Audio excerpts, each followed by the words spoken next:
बिल्कुल चित्रा, और जो हमने कल अपनी आंखों के सामने पूरी रात होते हुए देखा है चित्रा, वो किसी भी इससे ज्यादा बर्बरता ना किसी से एक्सपेक्ट कर सकती हैं। और ये हम लोग पूरा समझ नहीं पा रहे थे चित्रा। हम लोग इस तरीके के बहुत इंसिडेंट्स देखते हैं, पर कल जो पुलिस ऑफिशियल्स ने हमारे आंखों के सामने किया है चित्रा, उसका कोई जवाब नहीं है। करीब 12:40 पे 12:45 पे चित्रा बॉडी को लाया गया। बॉडी एम्बुलेंस को पहले पुलिस ने कोशिश की कि सीधा एम्बुलेंस को क्रेमेटोरियम की तरफ लेके जलाया जाए। उनकी जो बूढ़ी माँ है, बूढ़े पिताजी हैं, जो भाई है, वो एम्बुलेंस के सामने लेट गए। उन्होंने बोला हमको सिर्फ 5 मिनट के लिए अपनी लड़की को आखिरी बार देखने दीजिए, आखिरी बार उसको हाथ लगाने दीजिए। हमारे यहाँ रात को इस तरीके से नहीं अंतिम संस्कार, दाह संस्कार करते हैं, पर कोई बात नहीं, आप वो भी कर सकते हैं। हमें आखिरी बार अपनी बेटी को हाथ लगाने दीजिए। हमारी बेटी ऑलरेडी बहुत उनके साथ खराब व्यवहार हुआ है, बहुत उनके साथ दुर्दशा की गई है। पुलिस ने उनको कोशिश की समझाने की, बहुत तरीके का, बहुत हाथापाई हुई, माता पिता के साथ हाथापाई हुई। 2:40 के करीब चित्रा, जब कोई फैमिली मेंबर नहीं मान रहा था, पुलिस ने हमारी आंखों के सामने, करीब 200 पुलिस ऑफिशियल वहां मौजूद थे, उन्होंने सबको घसीटते हुए फैमिली को अंदर बंद कर दिया। लाठियां लेकर पुलिस बाहर खड़ी हो गई। इसी वजह से तो हुए वो एम्बुलेंस ड्राइवर को जबरदस्ती कहा कि मामला दर्ज कराने के लिए परिवार जाता है तब आनाकानी, अस्पताल पहुंचाने के लिए आप कोई मदद नहीं करते हैं, उसके बाद इस तरह का बर्ताव सामने आता है। लगातार यहाँ पर पुलिस प्रशासन के ऊपर सवाल खड़े कर रहे हैं। शिवेंद्र हमारे साथ जुड़ चुके हैं इस वक्त लखनऊ से, उनके पास हम चलेंगे, लेकिन उसके पहले जो पीड़िता के भाई हैं उनकी ओर से इस पूरे मामले में क्या कुछ कहा गया है, अब जरा वो सुनिए।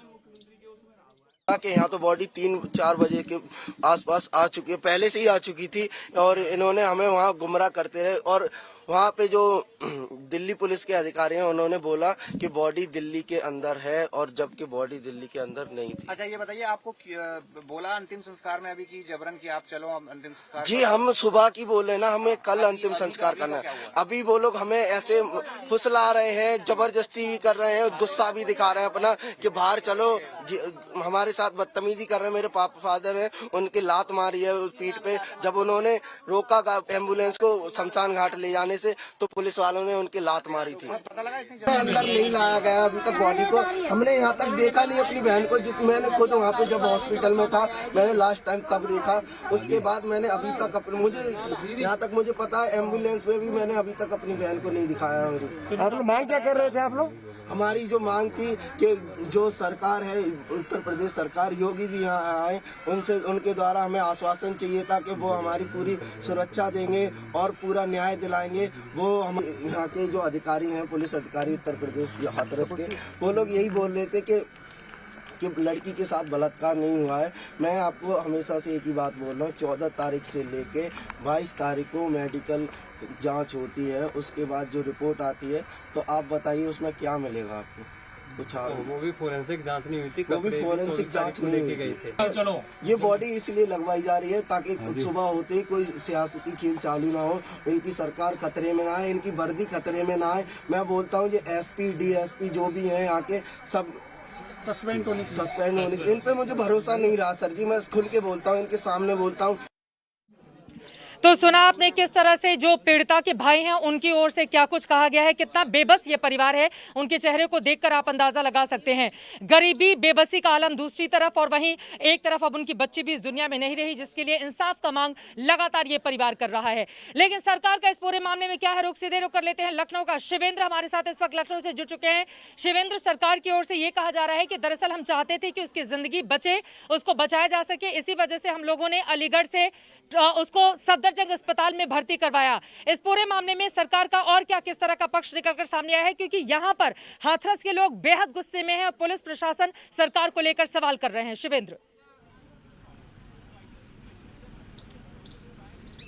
देखिए, सरकार का रुख हमेशा ऐसी घटनाओं में इसी तरीके का रहता है कि हमने ये अनुदान राशि दे दी है, मदद कर दी है, मेडिकल सुविधा दे दी और भेज दिया, बड़े अस्पताल में भेज दिया, इस तरह की हमेशा बातें रहती हैं। इस घटना में भी वही हुआ।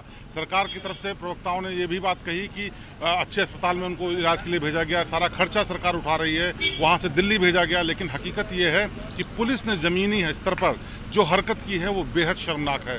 14 तारीख की इस घटना के बाद जब ADG प्रशांत कुमार ने इस पर प्रेस कॉन्फ्रेंस सर्विलांस की तो वो सफाई ये दे रहे थे कि 14 के बाद जैसे ही परिवार वालों ने बताया कि रेप की घटना हुई है उसके बाद उन्होंने मुकदमा दर्ज कर लिया, जबकि 14 के दिन ही इस बात की तस्दीक हो गई थी कि इस लड़की के साथ कुछ न कुछ गलत हुआ है। उन्होंने 8 दिन तक इस पूरे मामले में कोई संज्ञान नहीं लिया। वो लगातार परिवार इस बात की गुहार करता रहा कि उसके साथ गलत हुआ है, इस हिसाब से किया जाए।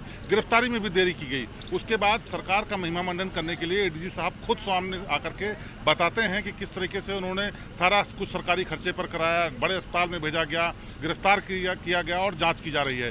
फिर जांच करने के बाद हर मामले में होती है, कुछ दिन बाद मामला ठंडा हो जाता है और इसकी इंतहा कल रात में हुई, जबकि परिवार में मिलने से नहीं दिया गया बच्ची से और चुपचाप उसको जबरन फोर्स लगा करके उसका अंतिम संस्कार कर दिया गया। इससे ज़्यादा शर्मनाक कुछ और नहीं हो सकता। और ये यूपी पुलिस कई बार ऐसा करती है और कई बार सरकार नहीं चाहती है तब भी पुलिस ऐसा करती है, क्योंकि उनको अपनी वर्दी बचानी होती है और यही कल हुआ है और बेहद शर्मनाक है। और अब भले ही जांच के नाम पर चाहे जो कुछ हो, लेकिन सियासत के नाम पर या चीज़ों को सरकार के खिलाफ रोकने के नाम पर के उन्होंने जो रात में काम किया है वो सिर्फ इसलिए किया है ताकि सुबह का उजाला वो बच्ची की डेड बॉडी न देख पाए और इस पर कोई उनके ऊपर सवाल न उठा पाए। और पूरी फोर्स वहाँ पर तैनात की गई है कि ताकि कोई भी कुछ अब आगे न हो पाए। इससे ज़्यादा ज़रूरी ये था कि परिवार वालों के साथ संवेदनशीलता दिखाते हुए उनको परिवार में ले जाने देते और फिर ठीक इस मामले की जांच करते, लेकिन ऐसा नहीं किया। और ये पहली बार नहीं हुआ चित्रा, ये हर बार जब कोई बड़ा मामला होता है, यूपी सरकार हो या यूपी की पुलिस हो, इसी तरीके की हरकत करती है। अपने अच्छे काम को दिखाने के लिए 10-10 प्रवक्ताओं की पूरी टीम बिठा देते हैं, तमाम तरीके के प्रेस रिलीजेस और महिमा मंडन होता है, लेकिन जब ऐसा कुछ होता है कोई बोलने नहीं आता और इसी का नतीजा होता है कि इस तरीके से लोगों की बुलंद आवाज़ें उठती हैं और सरकार पर सवाल उठते हैं।